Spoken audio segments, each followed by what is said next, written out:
Please welcome Activision Publishing CEO Eric Hirshberg.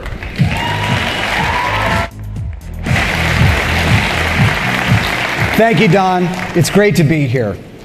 This is a huge day, not just for gaming, but for all of entertainment. Now, just to be clear, I am the last human speed bump standing between you and seeing the world premiere of the next generation of Call of Duty up on that screen in a couple of minutes. So knowing my audience as I do, I'm going to try to get to it as fast as possible.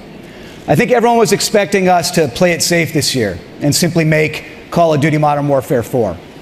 But we didn't want to do the safe thing. We wanted to do the right thing.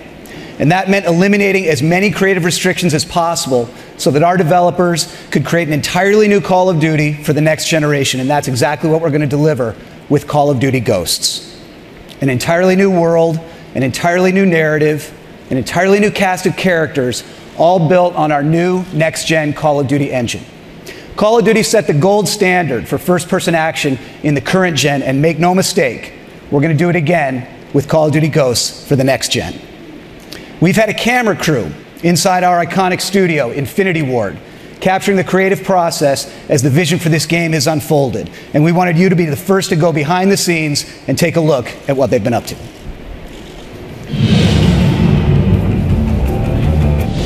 Here at Infinity Ward, we've had a great time crafting the benchmark of the modern day shooter on current gen. And we're really excited that we get to be the studio that brings Call of Duty into the next generation.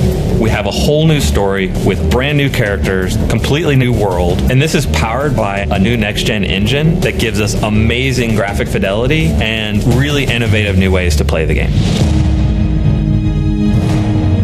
So what we wanted to do is create a cast of characters that you really felt more emotionally attached to. We had the opportunity to work with Stephen Gaghan. This is the guy that won an Oscar for writing Traffic. He wrote and directed Syriana. What they really wanted in this game, in Call of Duty Ghosts, is they wanted emotional reality. You know, they wanted these characters to feel real, to feel like real people. So the story opens up with a mass event. America is crippled. Our military forces are devastated. Our government's in disarray. And as the player, you are actually the underdog, fighting back against these superior forces. So the team you're a part of is formed from the remnants of all the U.S. Special Forces. Ghosts are a super elite fighting force, to like the Spartans all the way through SEAL Team 6. They've adopted every technique that's useful for modern, urban, guerrilla-style fighting. One of the fascinating new additions to your squad is a dog. We've had dogs in Call of Duty before, but never like this. This is someone you care about. This is a squad member. He does everything from sniffing out explosives to protecting the team. So with this next Call of Duty, being in a new world, on a whole new storyline, one of the things that we wanted to do to support that was create a new engine. Our goal of this game is to make brand new next-gen characters and weapons that's never been seen before in a Call of Duty game. We have a new tech in the game, Sub-D. The idea is the closer you get to it, the more it tries to maintain any curvature that you see. This is very helpful on weapons, the helmets for characters. That makes a huge difference for visual fidelity, what the player sees from a distance as well as close up. With a new next-gen console, this is an opportune time for us to reinvent the experience that we deliver. It's important to keep our core philosophies about gameplay drives tech. So when I think about the animation features that we've been working on for Call of Duty Ghosts, one of the first things that come to mind is immersion.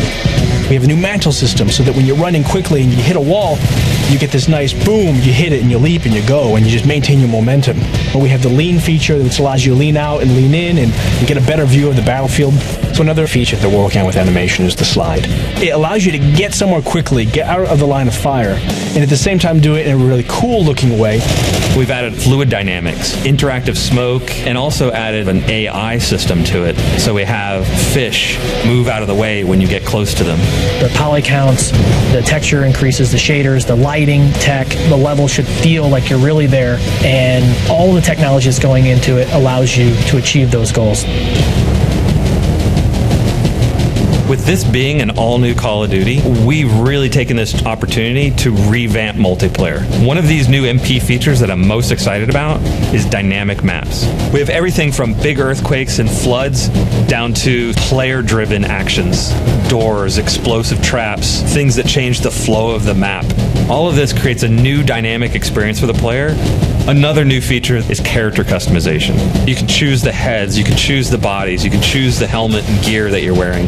You can connect with who you are as a player more so than we've ever done in the past. Dynamic maps and character customization are just two of the new innovations that we're bringing to next-gen multiplayer.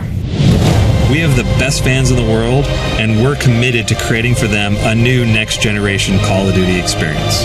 One of the key reasons Call of Duty has been as successful as it is we focus on gameplay.